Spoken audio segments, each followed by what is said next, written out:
Welcome back to another episode of the Magnetico podcast. I am Jason Magnetico. I'm here with my son Kole. What's going on, everybody?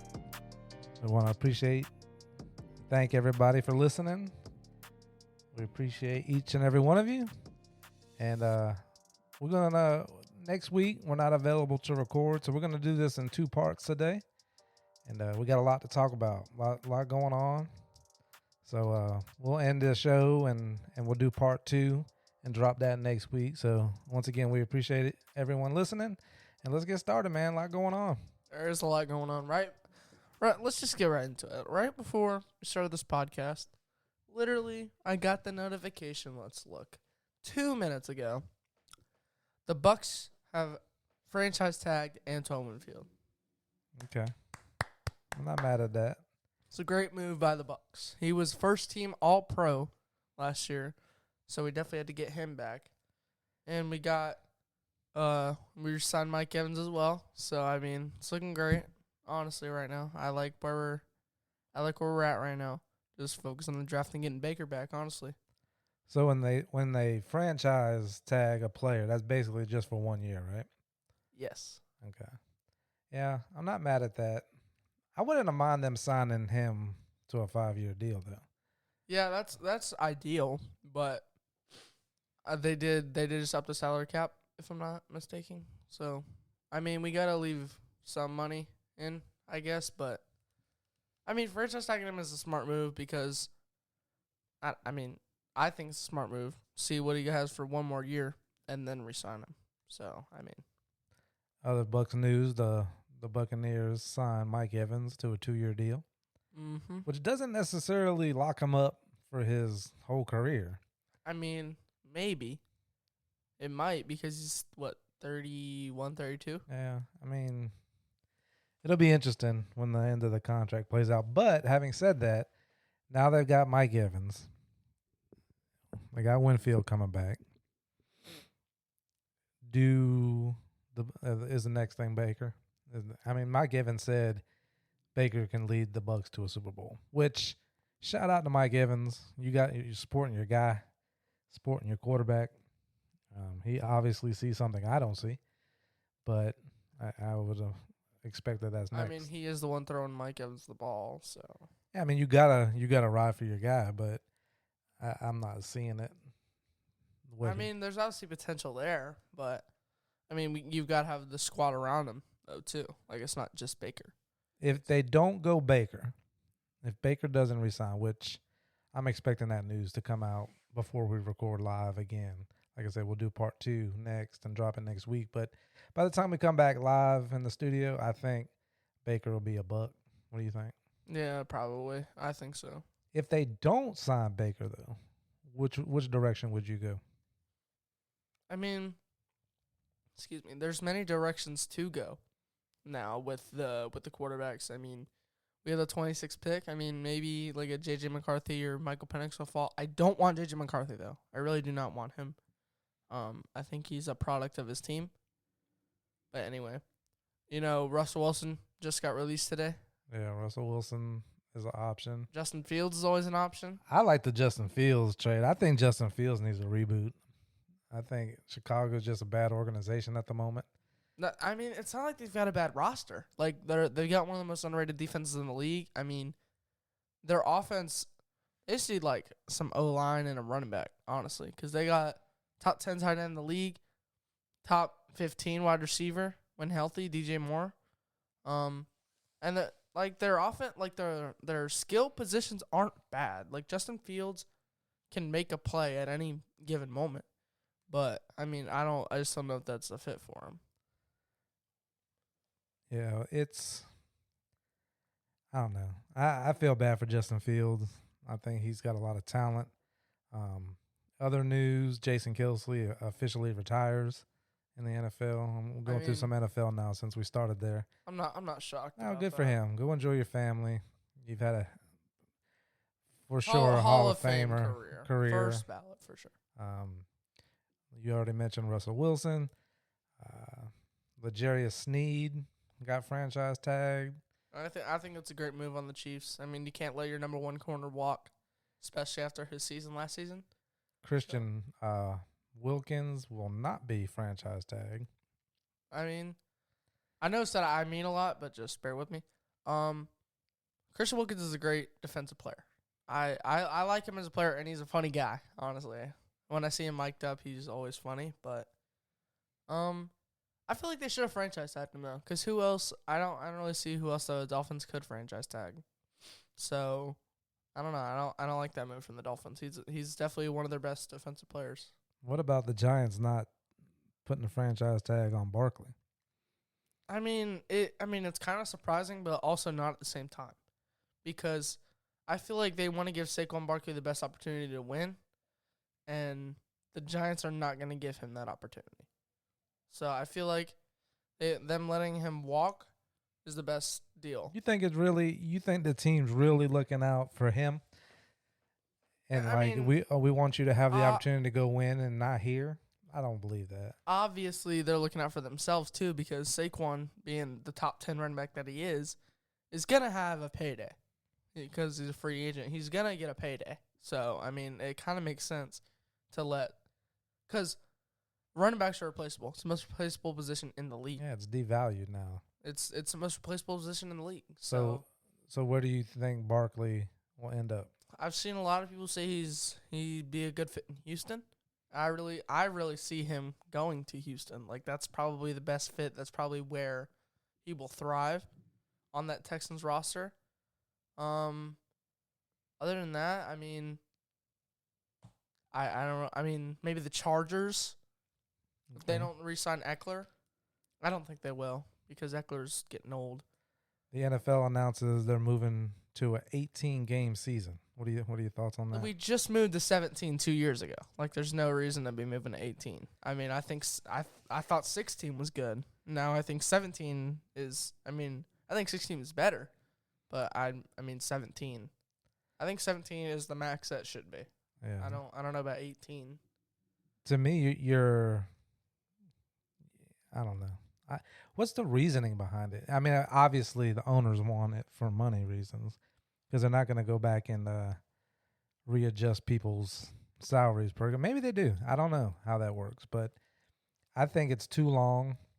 I think preseason game, preseason is what it is. You're taking a look at younger players, trying to get your roster set, but then the more games you add, the less value you're putting on each game, to me. So it makes it, as a fan, not as enjoyable because the Bucs won the division with terrible record. I mean, 9-8 isn't terrible, but that's not winning the division. I mean, you shouldn't win your division 9-8. We're in a bad division. I mean, I saw another thing I wanted to get your opinion on. They're talking about possibly expanding the league into Europe. Europe? Yeah, and I don't think that's a good No. idea. First of all, it's a national football league, not the World Football League. And maybe if you did 4 teams somewhere in Europe and those 4 teams played and they would be playing each other twice, so that it would cut down on the amount of travel. But I just, them guys flying over the pond, like I don't think that's a good idea.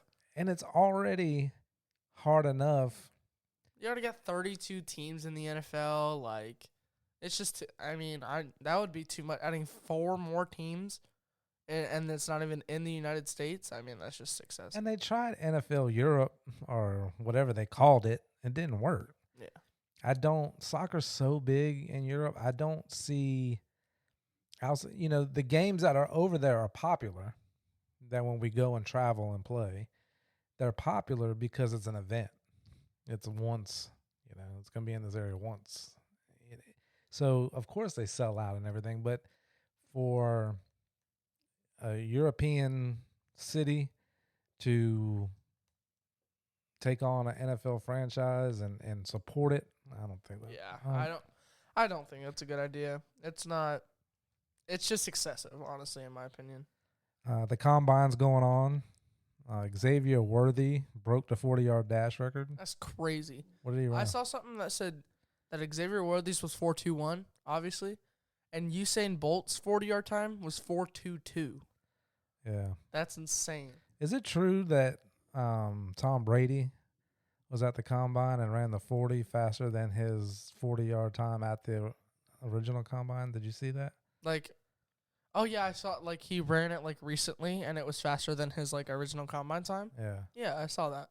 And that gets me into talking. I'm gonna switch gears just to touch on LeBron for a second. I'm so over LeBron James and his fans, but when you, with the technology the way it is now, and the science the way it is now, it does not shock me that Tom Brady can run the 40-yard dash at 40 whatever years old he is faster or as fast as he did when he was 18, 19, 20 years old, whatever, how old he was when he ran at the combine. It doesn't shock me.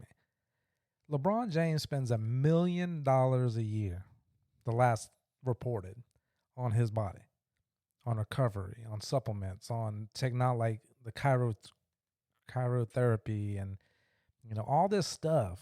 It should pay off. And he's played in the league how many years? This is 20th season. 20th season. So he breaks Kareem's record.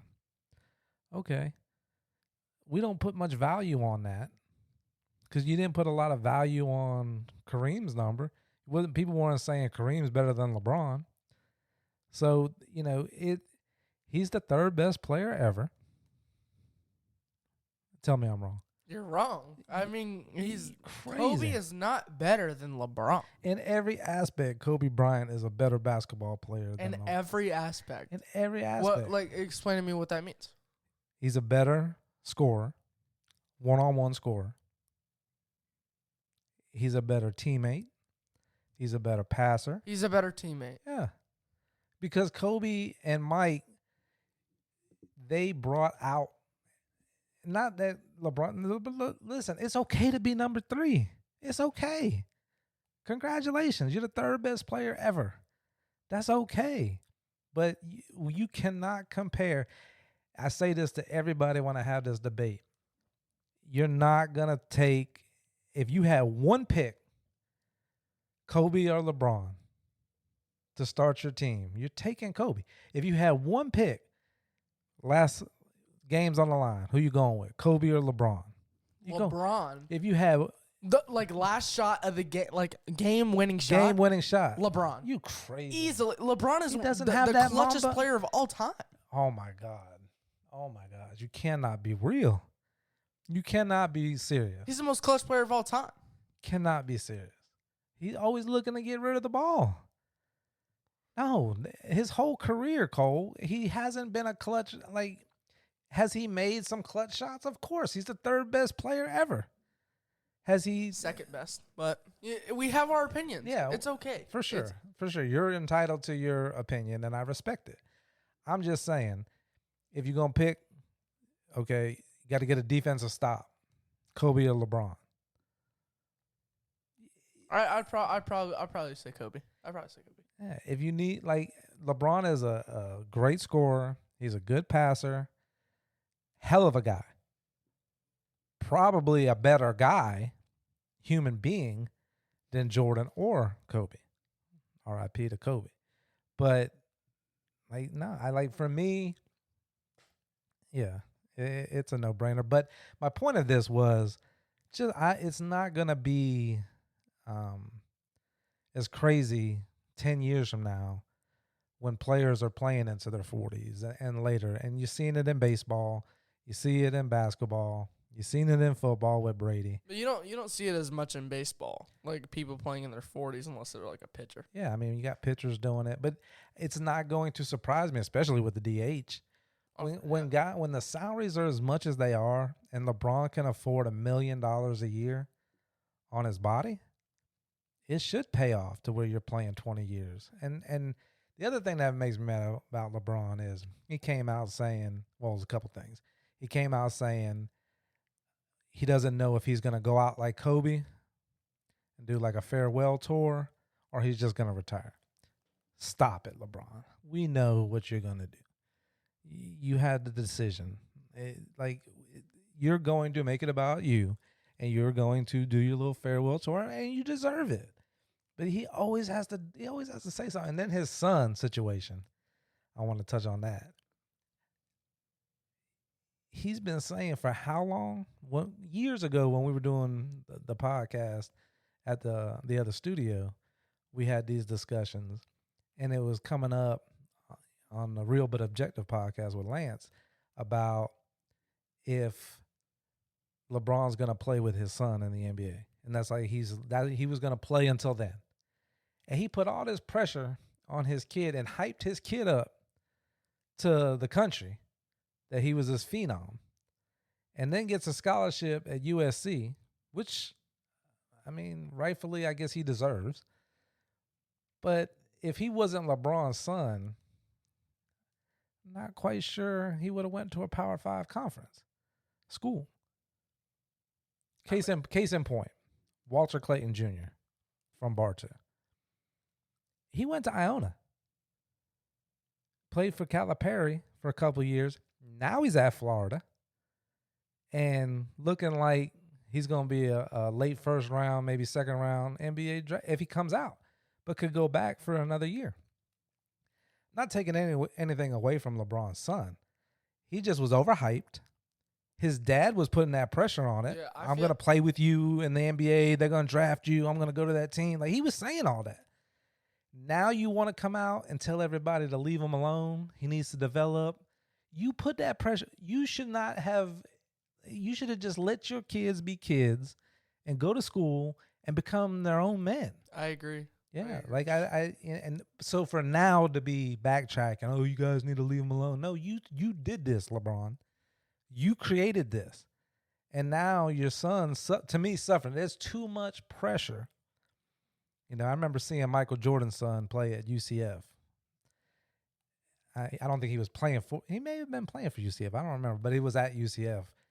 You know, that's a lot of pressure to be Jordan's son, but you never came out, you know, like, my son's the best, like, whatever. I want to play with my son. Like, it is what it is. Like, for Bronny, that's his name. I heard you saying LeBron's son. I don't know if you know his name or not. Well, I know there's two of them. I didn't want to mix them up.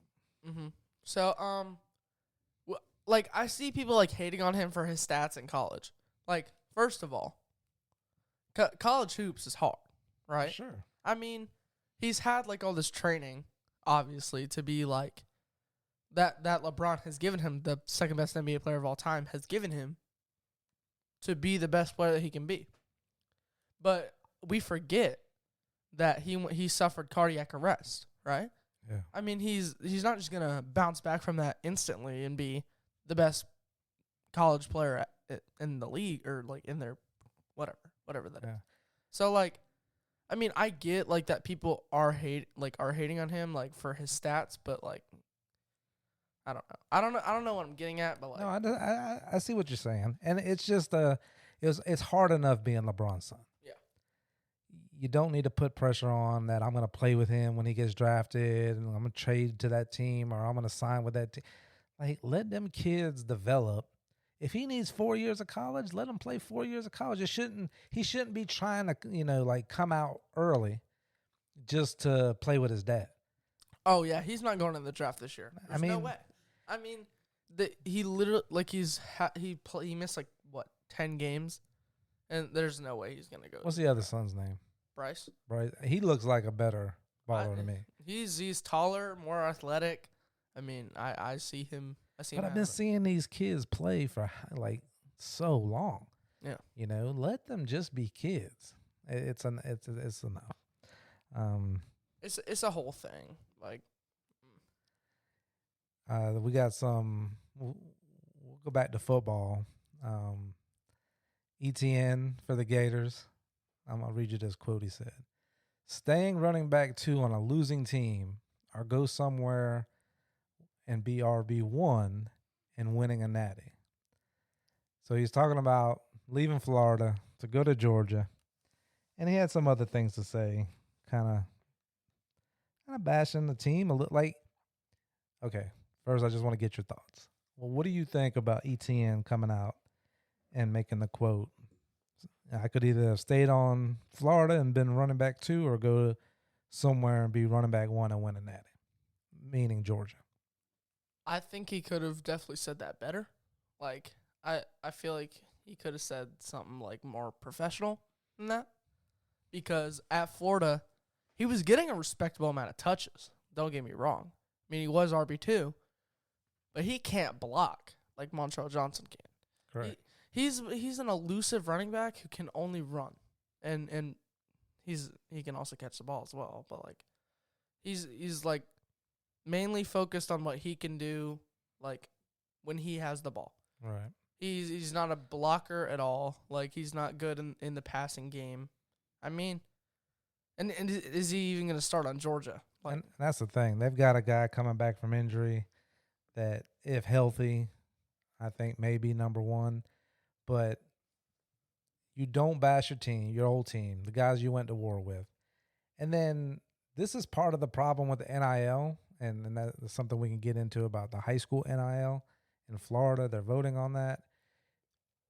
Kids are entitled. There's too much entitlement. If you were number 2 running back on a team, guess what you need to do, ETN? you need to work harder. You need to find out why are you number 2. Now, everybody wants to say, including myself when it was happening, Montrell Johnson, he's Napier's guy. He came over from the Sun Belt, da-da-da. Yeah. Why is he Napier's guy? Because if you really look at it, if you give the ball to Montrell, he was a north and south runner, going to give you 3, 4, 5 yards, could break one, not as elusive, not as shifty as ETN, but could block. And ETN, to me, you're admitting I could go back and be RB2, right? Or I could go somewhere and be RB1 and try to win a natty. Just say you're looking for a better opportunity for yourself. Yeah. Because you just admitted you would have been sitting behind Montrell Johnson, which admits you're not willing to go work hard, better yourself. You just want something given to you.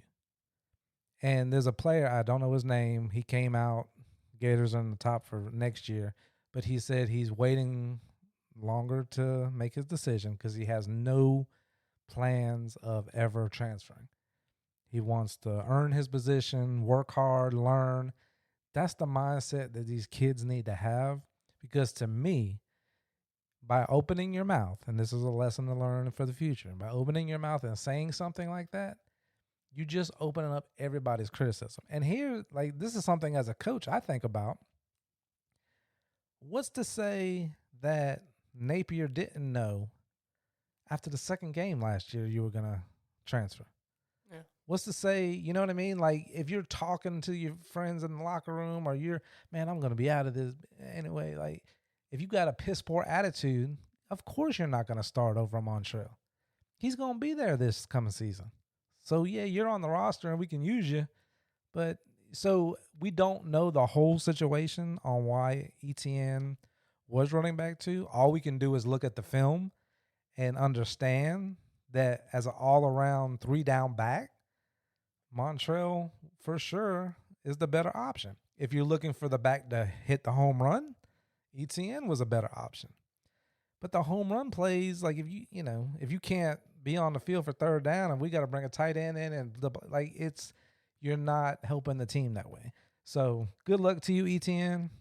But I hope that first, I don't know if you remember, there was a Georgia running back. I think it started with an M back a couple years ago. And he was talking all that trash all offseason. And one of our defensive linemen, first series of the game, just laid him out. I mean, as soon as he got the ball, just demolished him. And you could look it up on YouTube. But that's what I'm hoping happens. I wish you all the best. Learn from your mistakes. You're young. Hopefully you're going to be a pro one day. But this entitlement and this NIL stuff, and you got to earn it. You got to work hard. Things aren't just handed to you in life. Yeah. So Spurrier come out, made some bad remarks about he came out basically saying Napier's a good guy. I like him. But he's just not sold on Napier. And I wish the old ball coach would just be quiet. Yeah, I mean, There's no need for that. Yeah. You're just bringing negativity into it's already hard enough.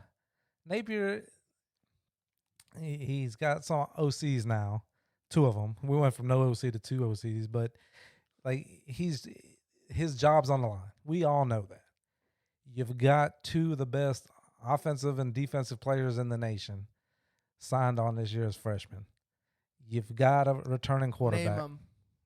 Lagway and McCray. There you go. Hey, there you clap go. It up. Clap it up. You got a lot of potential there. Hardest schedule in the nation by far. It's hard enough. We don't need the old ball coach coming out saying. But that's the thing. Like you said, his job is on the line this season. I don't think so. I don't think it should be on the line because, like you said, hardest schedule. In all college football, and like you shouldn't base his job off of this season. Well, it's not. This is year 3. Yeah. So that it's not going to be just off this season, but it's year 3. And we need to see some development and growth from the defensive side of the ball because I haven't seen it. Now, they brought in another defensive coordinator, this co-coaching defense. Hopefully that's going to help. I'm reading some good things about that and behind-the-scenes stuff with the Gators defensively. But, yeah, you've got to see, okay, this is year 3. If they go out and have the same record next year, they win 5 games, 6 games, that's a win. You can't get rid of him for that. Now, if they win 2 or 3 games next year, he's gone, which is going to hurt us with the recruiting and Lagway. That's what I'm saying. If we get 2 to 3 wins with this schedule. No, you got to win more than 2 or 3 games. I was about to say that's not a good season at all, but you shouldn't base his job off this season. I feel like you got to give him one more after this. It really is going to depend on Lagway and how much, success he has early and how they're playing him. Because let's face it, if he comes out and it shows a lot and then not only he comes out and plays great, but then he's backing Napier, that's going to play a lot into it. Yeah. If the team players, especially let's just say these 2 freshmen, McCray and Lagway, if they got Coach Napier's back and we win 4 or 5 games, I think he sticks around another year to see what's going to happen. But you've got to go out and get to 5. You got to get to 5 some way or another. You got to play the games. And one of the defensive players for the Gators, I forget his name right now, he came out and said he thinks they can get in the playoffs. Who said that? I forget his name. Defensive player for the Gators. Boy, But here's the thing, Cole. I like that, right? I like that mindset of, yes, we can do it. If we go out and do our job and we prepare and we train and we do whatever with that schedule, we can make the top. I mean, you can say that about every team. Absolutely. But if you're having the mindset of a fan, how are you going to go out and compete and perform at the highest level? And you play the games for a reason. And with the expanded playoff this year, the Gators with 4 losses might be in that top bracket. Top 12? Is it in top 12? Yeah, 4 losses. With 4 losses? If they got 4 losses against that schedule, if their losses are to Georgia, LSU, Florida State, and Texas, we could sneak in there. You know what I'm saying? And a lot of it's going to depend on the season next year, on what those teams do and their records. But it's not. I mean, it's possible, But I like that mindset. So I do too. But I mean, is it realistic? I mean, I guess. But I mean, like you said, keep that mindset. Yeah. Well, let's wrap this episode of part 1 up, and we'll come back in part 2, and that'll drop next week. We appreciate y'all listening, and we'll be back with part 2. Peace.